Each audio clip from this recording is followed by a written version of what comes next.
my topic is on technology and culture in the 1980s. So, compared to today, the 80s technology was very primitive. So, even though now it might look like things from the 80s are super old relics and we would never even attempt to use them, back then it was completely new technology. It was so cool. And that's what, in about, I don't know, 30, 40 years, people are going to look back on the iPhone and be like, what on earth is that? Um, Basically, the 80s was a turning point in technology. Uh, and for example, of things that were huge back then, Radio Shack. Back then, that was the huge technology distributor. Everyone went to the Radio Shack to get their new technology. Nowadays, hardly anyone really knows where one of those is. Back then, being into tech and being like a geek or a nerd, those were not endearing terms. Today, it can be considered kind of a cool, popular thing almost, but definitely not back then. In 1984, Apple introduced the Macintosh computers. Those are one of the best computers around today, and even back then they were. These computers introduced the modern graphical user interface, usable menus, the mouse, which was super cool at the time.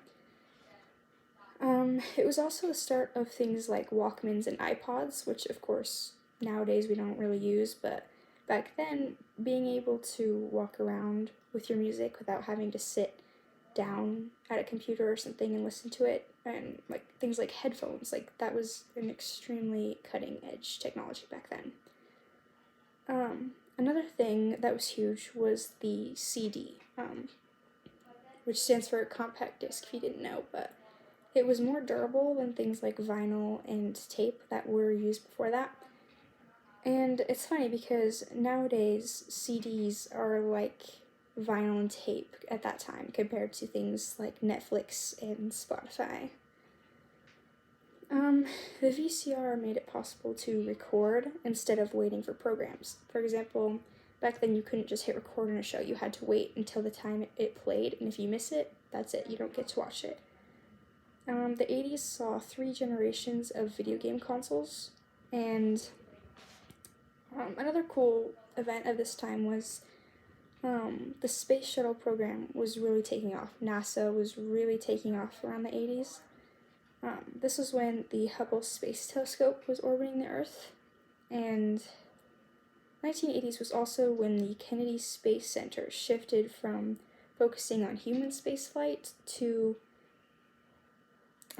space shuttle flight as more of a priority.